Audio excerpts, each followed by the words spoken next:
Help! I'm a medic. I'm doing compressions to stop the bleeding. You need to trust me. Stop moving! Someone, please! Racist Hells Angels. Chapter saved by Black veteran medic.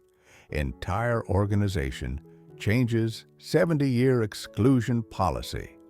When the Alabama Hells Angels faced death in a highway crash, they never expected their lives to be saved by the Black Army medic they just refused service to at their clubhouse. Alabama State Route 82 cut through rural countryside under scorching July sun as 12 Harley-Davidsons thundered toward the annual Thunder Beach rally.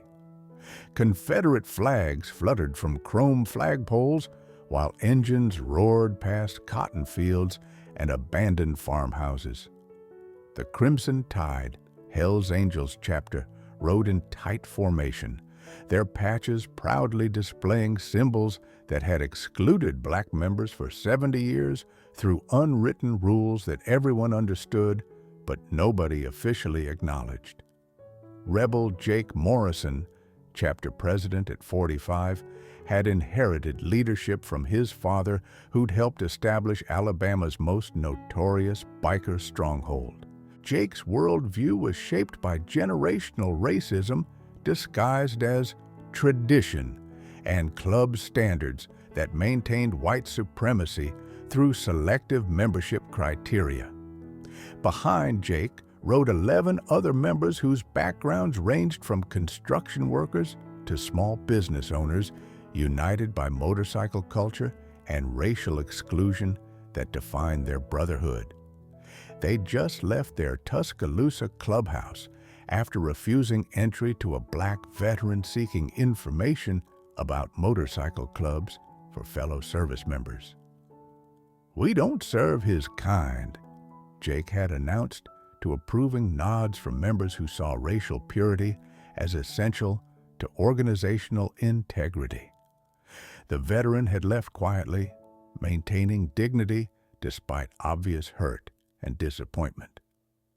Jake felt justified in his prejudice, viewing exclusion as protection of club values rather than discrimination. His father's generation had built this chapter as a white sanctuary, and Jake intended to maintain those standards regardless of changing social attitudes.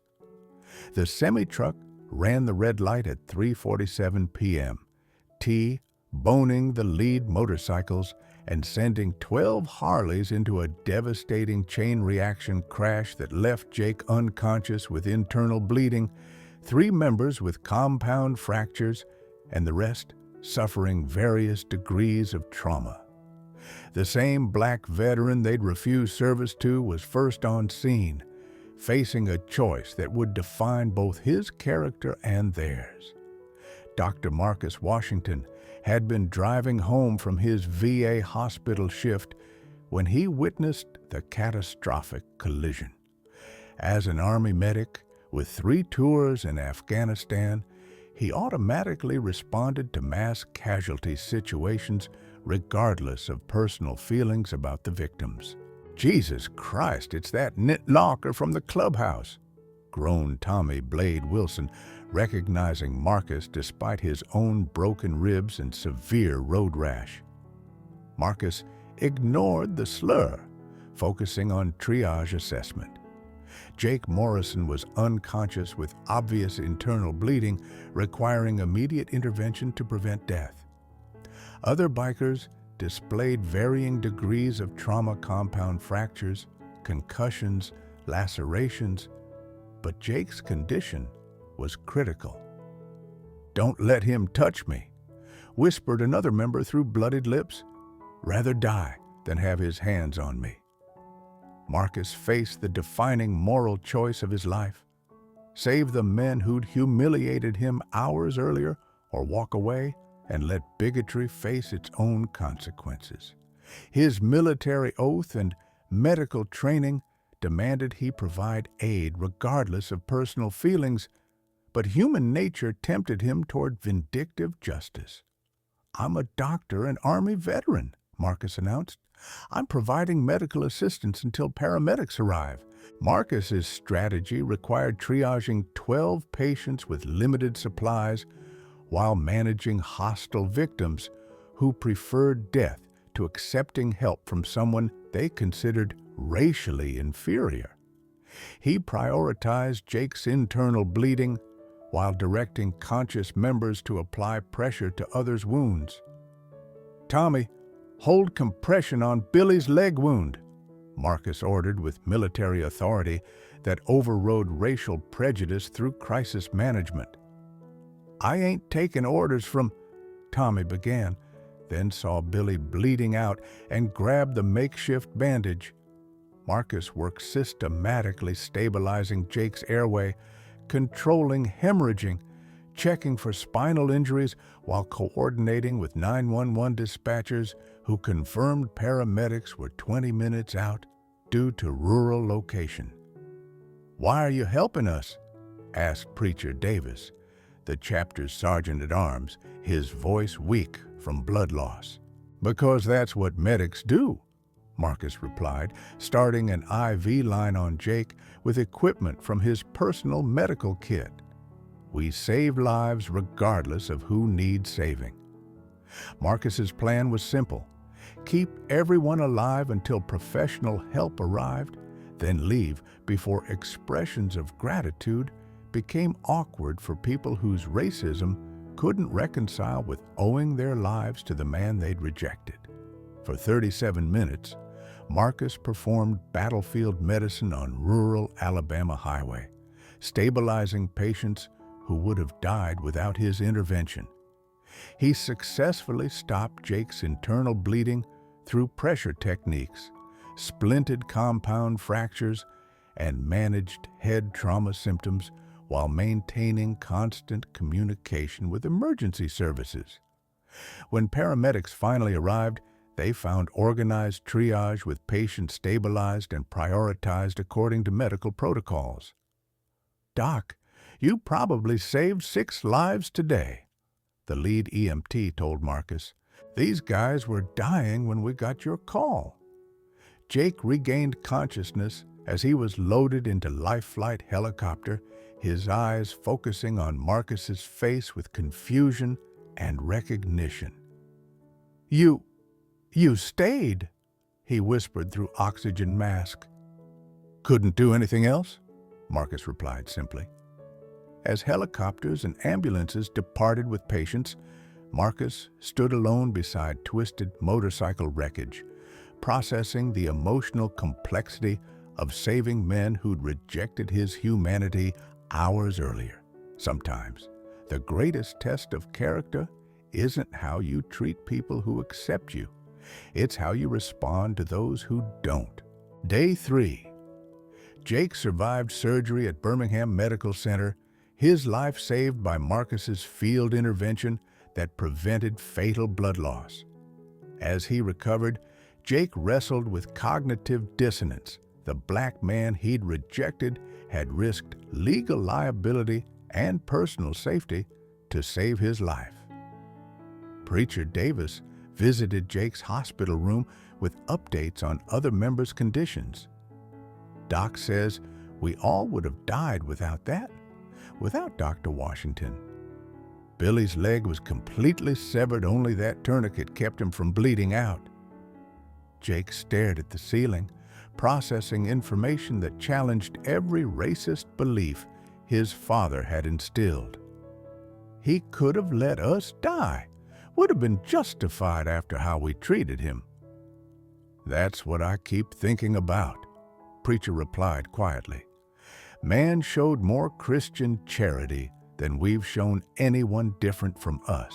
Local news coverage focused on the dramatic rescue without mentioning racial dynamics. But social media posts from witnesses began highlighting the irony of racist bikers saved by black veteran they'd rejected. The story was gaining attention beyond Alabama's borders. Day 5. Hells Angels national leadership contacted Jake about media coverage that portrayed their organization in complex moral light. President Sonny Martinez called from California, "Jake, this story's making us look good and bad simultaneously. Need to control the narrative." Civil rights organizations praised Marcus's heroic actions while criticizing Hell's Angels' exclusionary policies. Dr. Washington exemplifies the highest moral standards while exposing the bankruptcy of racist ideology, announced NOIAC Alabama president. Meanwhile, white supremacist groups attacked Jake's chapter for accepting help from black medic. "Real bikers would rather die than be saved by inferior race," posted one extremist website. Jake faced pressure from multiple directions: national organization wanting damage control, local community questioning his leadership, and personal conscience struggling with gratitude toward someone he'd been taught to despise. "Tommy brought something," preacher told Jake during their hospital visit, producing a handwritten letter. Dr. Washington sent this through hospital administration. The letter was simple. "Mr. Morrison, hoping for your full recovery. If you ever want to discuss motorcycle clubs for veterans, I'm still interested. Marcus Washington, MD, Major, retired, U.S. Army Medical Corps." Day 8. Jake made the decision that would split his chapter and challenge Hell's Angels policies nationwide. Against medical advice and national leadership orders, he checked himself out of the hospital to visit Marcus at the VA hospital where he worked. "Dr. Washington," Jake said, entering Marcus's office wearing hospital scrubs over his injuries, "I needed to thank you properly." Marcus studied Jake with professional assessment. "Mr. Morrison, you should be in bed recovering from major surgery." "Couldn't rest until I said this. You saved my life and my brother's lives after we treated you like dirt. That takes character I was raised to believe you couldn't possess." The conversation lasted 2 hours as Jake confronted 70 years of inherited prejudice against evidence of Marcus's integrity, education, and military service that exceeded his own achievements. "Dr. Washington, Marcus, I was wrong about everything. My father raised me to believe superiority came from skin color rather than character. You proved that's bullshit." Marcus listened without judgment as Jake detailed his upbringing in generational racism that disguised hatred as tradition. Day 12. Jake's transformation created crisis within Crimson Tide chapter. Half the members supported his new perspective after witnessing Marcus's character firsthand, while others viewed his gratitude as weakness that threatened organizational purity. "Jake's gone soft," complained Tommy Blade during emergency chapter meeting. "One good deed doesn't erase racial differences. We maintain standards for reasons." But Preacher Davis had been researching Marcus's background. "Brothers, this man earned Bronze Star and Purple Heart saving white soldiers in Afghanistan, graduated medical school, serves veterans at VA hospital. By any measure except skin color, he's more qualified than most of us." The chapter split into competing factions: traditionalists maintaining racist exclusion versus reformers supporting Jake's evolved position. National leadership demanded Jake's removal as president for compromising organizational values. "Sonny Martinez is flying in from Oakland tomorrow," reported chapter secretary. "Says Jake's creating precedent that threatens Hell's Angels nationwide." Jake realized his personal transformation had escalated into existential threat to decades of institutional racism. The test wasn't just changing his own beliefs, it was confronting systemic prejudice that defined Hell's Angels' identity. Sometimes, Personal growth requires institutional revolution, and not everyone welcomes evolution. Day 15, National Hells Angels. President Sonny Martinez arrived in Tuscaloosa with enforcer squad to address Jake's policy violations that threatened organizational hierarchy. Martinez commanded absolute authority over chapter decisions and had expelled presidents who challenged established practices. Jake Morrison, you're stripped of chapter presidency for fraternizing with excluded demographics, Martinez announced at emergency meeting. Tommy Wilson assumes leadership immediately. Jake stood despite his surgical injuries. Sonny, that excluded demographic, saved 12 lives while risking his own safety and career. Maybe our exclusion policies need examination. Morrison, Hell's Angels maintained standards that built this organization over 70 years. One incident doesn't justify abandoning proven practices. Martinez replied with finality that brooked no debate. But Preacher Davis had contacted other chapters about their experiences with racial issues. Sonny, Oakland chapter, had Chinese member in 1967. Vancouver accepted black member in 1983. This isn't unprecedented, it's evolution. Martinez's authority was being challenged by historical evidence that Hell's Angels had previously made exceptions to racial exclusion when circumstances warranted flexibility. The confrontation escalated when Marcus Washington arrived at the clubhouse, responding to Jake's invitation despite obvious personal danger. "Mr. Martinez," Marcus said, entering the hostile clubhouse with calm dignity, "I'm Dr. Washington. Jake asked me to meet with you about veteran motorcycle clubs." Martinez studied Marcus with undisguised hostility. "Doctor, Hell's Angels don't associate with your kind. Jake's judgment is compromised by medical trauma." "My kind," Marcus replied evenly. "Army medic, Bronze Star recipient, VA physician serving veterans regardless of race or affiliation?" The room tensed as 70 years of institutional racism faced direct challenge from someone whose credentials exceeded most members' achievements. Martinez's authority depended on maintaining racial hierarchy that Marcus's presence undermined. "You don't belong here," Martinez stated flatly. "Neither did wounded soldiers I treated in Afghanistan," Marcus responded. "But I saved them anyway because that's what medics do." Jake stepped forward despite obvious pain from his injuries. "Sonny, this man embodies everything Hell's Angels claim to represent: military service, brotherhood, loyalty, courage under fire. If skin color disqualifies him, our standards are wrong." The clubhouse fell silent as members processed the fundamental question: did Hell's Angels value character or complexion as membership criteria? Martinez faced unprecedented challenge to organizational policies that had never been questioned openly.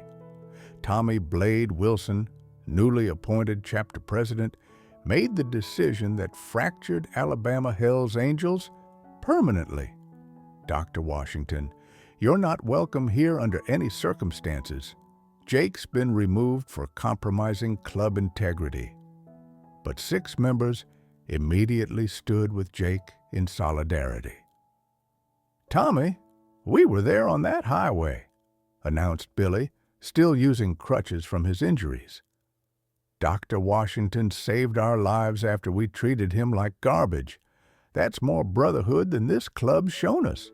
The chapter split down the middle: traditionalists supporting Tommy's racial exclusion versus reformers backing Jake's inclusion stance. National organization faced unprecedented internal division over policies that had never been formally challenged.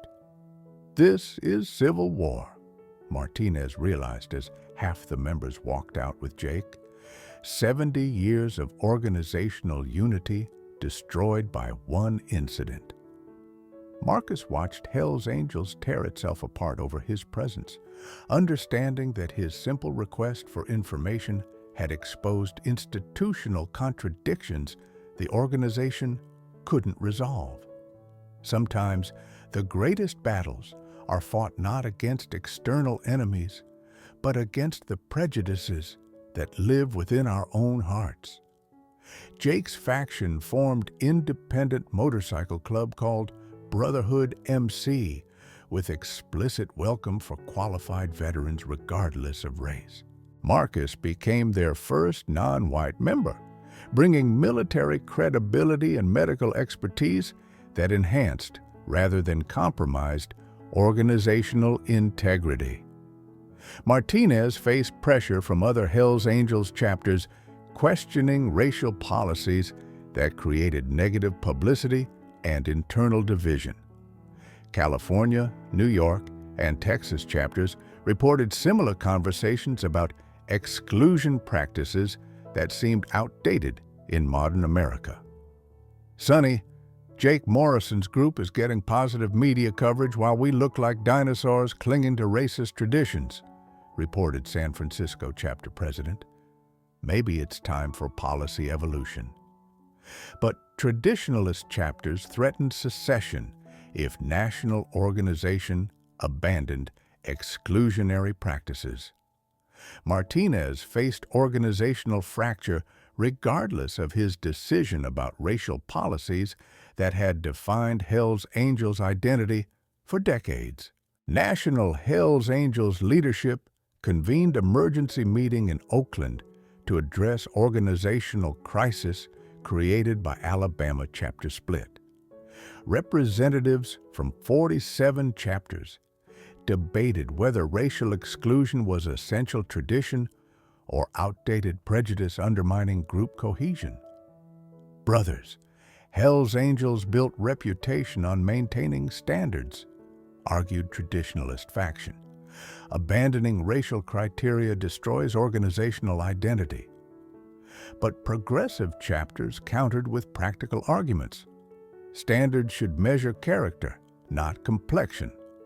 Marcus Washington exceeded most members' military service and professional achievements. Martinez faced impossible choice: maintain racist policies and lose progressive chapters, or abandon exclusion and face traditionalist rebellion. Either decision would fracture Hells Angels into competing organizations.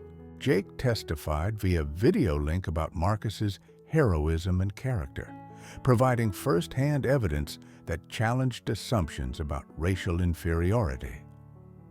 Martinez, you're choosing between tradition and evolution, observed charter member who'd helped establish original policies. But traditions that don't serve current needs become obstacles to growth. Debate raged for 6 hours as chapters argued over fundamental questions about Hells Angels' identity.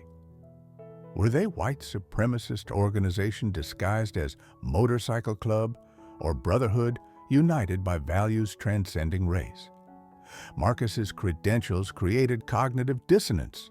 Bronze Star recipient, medical doctor, veteran advocate whose qualifications exceeded organizational standards except for race.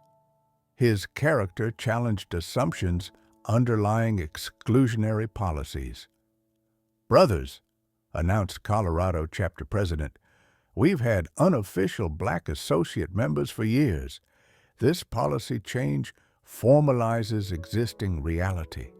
The revelation shocked traditionalists who'd assumed racial purity remained absolute throughout organization. Martinez cast deciding vote after 12 hours of debate. Hells Angels will evaluate membership based on character, military service, and commitment to brotherhood values. Race alone won't disqualify qualified candidates.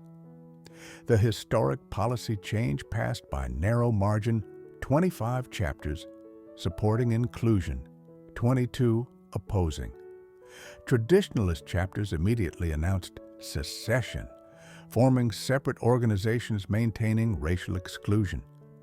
Jake's Brotherhood MC voted to rejoin Hell's Angels under new policies, with Marcus Washington becoming first officially recognized Black member in organizational history. This vote honors both tradition and evolution, Martinez announced. Hell's Angels remained selective organization, but selection criteria reflect character rather than complexion.